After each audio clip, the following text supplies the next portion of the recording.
Okay, listen up, listeners, lovely people. I have to share with you, I'm just so inspired. I had a chat with someone yesterday that I met for the first time, and they told me this quote. We were speaking about our work, and um, they told me this quote, and the quote is, "No plan survives first contact with the enemy."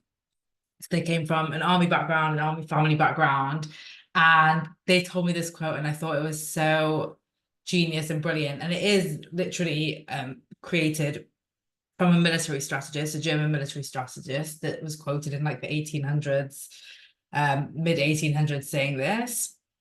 But I just think it's so brilliant and so interesting to see in a world that's become plan obsessed, right? Where we've been told that the plan creates success, make the plan and success will follow. Like, I just want you to think how often in your life you are prioritizing the plan and expecting the plan to create the success. I obviously speak about this a lot. And listen, I'm just going to say this. If there are areas in your life where planning is working and you are creating the results that you want with planning, keep doing it. I'm speaking today to the 95% of us, or the 95% of times where the planning doesn't achieve the results that we want. And there's several very specific reasons behind it that I'm going to explain today. And I'm also going to share a little bit about, what you can do instead. But I think it's really important to understand that, I always say this, both successful and unsuccessful people plan.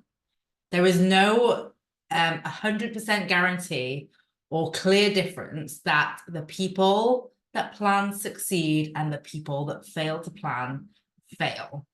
And you already have examples of this in your own life. I see it all the time with my clients, all the time with my friends, with my family, where something happens that we've not planned for, and we call it a fluke or luck or chance, and we remove the opportunity for ourselves to learn how we produce that result, because we are so programmed into the narrative that for something to happen, we must plan for it. And I see this even in goal setting.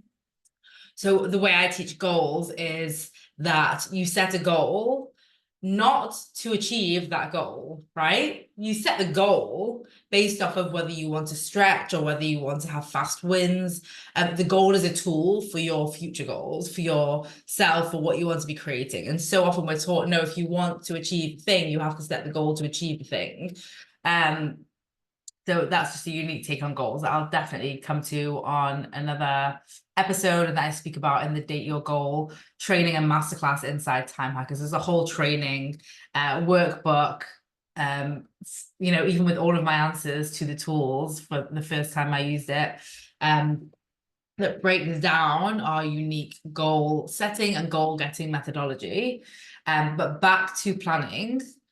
So how much time are you giving to planning? And I want you to be very honest here. How much time are you spending thinking about planning, writing planning, shuffling around plans, putting plans in the calendar, changing plans, whatever it might be? Like, how much of your time is spent just in the planning process?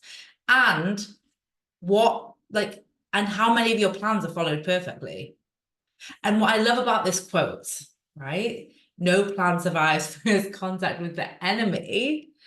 And how I'm interpreting it, which might not be how it was intended, by the way, is that, I always say this, you are the least smart version of yourself when you make the plan. You are the least experienced, you have the least lived knowledge, the least information. It doesn't matter how much research you do. The world is moving so fast.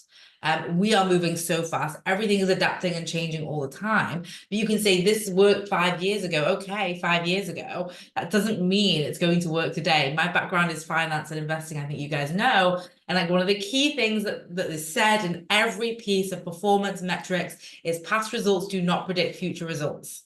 Past results do not predict future results. And yet we make this plan with the least information. And as we go through our week and we get smarter, we then start to have this battle. This is something I see with a lot of my clients, with a lot of time hackers, a lot of companies that we work with a lot of the leaders, is we made the plan, we made the quarterly plan, we made the annual plan. That's the plan we've got to stick to, instead of, and the plan, by the way, again, is made of assumptions and limited information. Think about like making a plan for a year, right?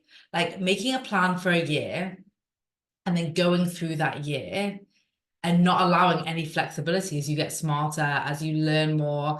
Thinking about even my business as an example, I did not know 18 months ago that I was going to launch a one-to-one coaching program. I did not know 2 years ago I was going to launch a coach certification, right, and become a Time Hacker coach. And I'll even share with you, we were going to launch the next round. We were going to open up the doors last month. And we decided that was like in the plan, that was in the rough plan. And we didn't, because we've had other things going on, and we always reprioritize, and we do not hold ourselves victim to the plan. That's why we do not invest a lot of time in planning. It is not something that we do, because that flexibility, that adaptability is the super skill of our time. It allows us to always be learning, and even more importantly, always be implementing on that learning. So I've come for planning today, and I'm telling you that if you are making plans and not following them, if you are telling yourself you have to make plans in order to be successful, let this give you a bit of breathing space to be like, actually, you don't need to plan. You don't need to plan everything to create success. And what I want you to consider right now is, what is one success that you've had in your life? What is one result you've created? And it can be personal. For me, for example, when I created the Date Your Goal syllabus and the idea and the hypothesis around it, I based it off of meeting my husband after almost a decade of unsuccessful dating. So that was where I based it off of. So I want you to get really curious with, what is a result you've created in your life? And it could be booking a vacation you always wanted to go to and getting there and doing it and having an amazing time.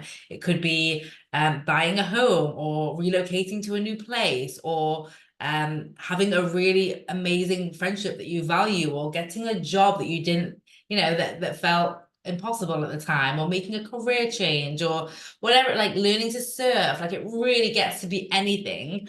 It doesn't matter what the thing is. Let me just be very clear. Just pick the one thing that first came to your mind when I said this, even if it doesn't sound like any of the ones that I said. A result that you created without planning. And then I want you to ask yourself, how did I create this?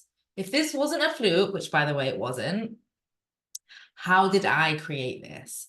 And my guess is what you're going to see is things that happened in your brain, things that you told yourself, decisions that you made, and a relationship to fear and failure that you haven't seen or don't see everywhere else.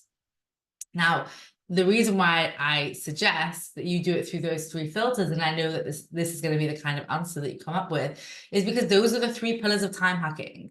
I myself, in 2019, off the back of a 3rd burnout, a failed business, moving back in with my parents, waking up at 5 a.m. to drop my husband off at a catering job with minimum wage, like really, feeling really low and all of that, and then springboarding from there into my 3-year goals within 6 months, and realizing it doesn't take time, it doesn't take planning. That was definitely not my plan to achieve the success that we had that year. What did it take? And these were the 3 things, and all of the Time Hacker tools are threaded through one of these pillars, if not multiple of them, because these are the 3 game changers. So if you want to achieve success, focus less on the plan and more on what's happening in your brain. Focus less on the perfect plan and the color coding, and more on making the decisions. And focus less on the plan and more on being intentional around what you do and how you respond when you experience fear, when you experience failure, and allowing yourself to do the scary thing more and feel the fear more. Now, I've built specific training tools around brain hacking, around decision hacking, around fear hacking, and around failure hacking that allow my clients to achieve more faster, working less. And if you want to know about that, I will link that in the show notes to Time Hackers. But I just really want to release, if there's one thing to take from today, and I always recommend listening to my podcast and thinking, what is the one thing that I'm taking from today? So I'm even going to pause and say to you, what is one thing that you are taking from today already? And then I'm going to offer you the one thing that I would take from today, or that I would invite you to take from today, which is you get to drop the planning. You get to drop the planning. We have something coming in a few weeks where I'm going to teach you how to create your most productive week. It's going to be a 3-day event. So keep listening to the podcast, get on my email list. I will leave the link to the Stop Wasting Time freebie in the show notes, which will get you on my list. Follow me on socials at Vicky Yaffe or at timehackers.xyz, both really. We post different stuff on both of them. And come to that training, and I will go deep into how to create your most productive week without planning. And I will see some of you guys there. We'll have more details soon. I didn't plan on speaking about it today. It just came up as I was free flowing chatting to you. And again, I will say, if you like this podcast, please leave a review. I used to ask for it a lot early on in the podcast. I've asked for it less. You can simply scroll down if you're on the Apple iTunes podcast app, and there's little stars. If you scroll down while you're in the podcast, you can do it right now, and you can click the 5 stars and you can write something. Great podcast. Literally, you can just write great podcast.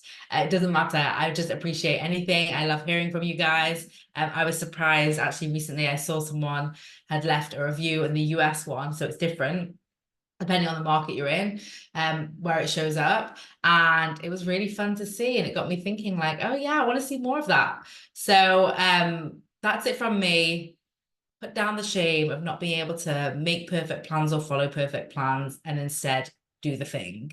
I'm really excited to know all that you discover by asking yourself how you created the result of the thing that you didn't plan for, that you wanted to happen, that happened. All right, lovely listeners, I will see you soon. Bye.